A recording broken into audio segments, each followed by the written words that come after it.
Kerajaan Mataram kuno berdiri sekitar abad ke-8 Masehi di Jawa Tengah. Pusat pemerintahan kerajaan ini terletak di daerah yang kini dikenal sebagai Yogyakarta dan sekitarnya. Informasi tentang kerajaan ini banyak ditemukan melalui prasasti dan candi-candi yang masih ada hingga sekarang. Kerajaan Mataram kuno diperintah oleh dua dinasti besar, Dinasti Sanjaya dan Dinasti Shailendra. Dinasti Sanjaya menganut agama Hindu, sementara Dinasti Shailendra menganut agama Buddha Mahayana.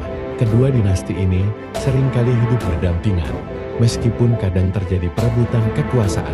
Raja Sanjaya, pendiri Dinasti Sanjaya, adalah tokoh penting dalam sejarah Mataram kuno. Sanjaya memerintah dengan kebijaksanaan dan keberanian yang membuat kerajaannya berkembang pesat.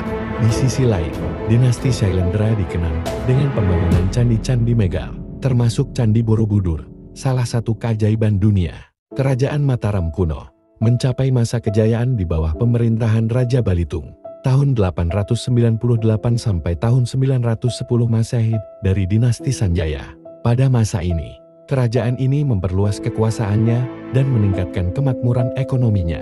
Berbagai prasasti dari masa ini mencatat kebijakan-kebijakan Raja Balitung yang memperkuat struktur pemerintahan dan memperbaiki sistem irigasi. Pada abad ke-10, Kerajaan Mataram kuno mengalami perpindahan pusat pemerintahan ke Jawa Timur. Kemungkinan besar disebabkan oleh bencana alam seperti letusan gunung berapi. Pusat kekuasaan baru ini kemudian berkembang menjadi Kerajaan Medang yang diperintah oleh keturunan dari dinasti-dinasti sebelumnya. Kerajaan Mataram Islam berdiri pada akhir abad ke-16 di Jawa Tengah. Kerajaan ini didirikan oleh Sutawijaya, yang juga dikenal dengan nama Panembahan Senapati. Sutawijaya adalah seorang adipati yang awalnya melayani Kesultanan Pajang, tetapi kemudian mendirikan kerajaannya sendiri setelah berhasil mengalahkan Pajang. Panembahan Senapati adalah raja pertama Mataram Islam dan dikenal sebagai pendiri kerajaan ini. Ia memerintah dari sekitar tahun 1586 hingga tahun 1601. Di bawah kepemimpinannya, Mataram mulai memperluas wilayah kekuasaannya melalui penaklukan dan aliansi politik. Panembahan Senapati juga membangun infrastruktur yang penting untuk mendukung pemerintahan dan pertahanan kerajaannya.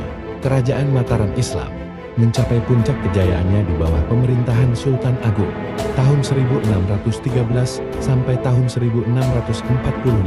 Sultan Agung dikenal sebagai salah satu raja terbesar dalam sejarah Jawa dan Nusantara. Ia berhasil memperluas wilayah kekuasaan Mataram hingga mencakup sebagian besar Jawa dan Madura. Sultan Agung juga dikenal karena usahanya untuk menyerang dan menaklukkan Batavia, kini Jakarta, yang saat itu dikuasai oleh VOC Belanda. Meskipun serangan ini tidak berhasil, Sultan Agung tetap dihormati sebagai pemimpin yang gigih dan berani. Ia juga memperkenalkan berbagai reformasi dalam pemerintahan, hukum, dan budaya yang memperkuat kerajaan. Setelah kematian Sultan Agung, kerajaan Mataram Islam mulai mengalami kemunduran.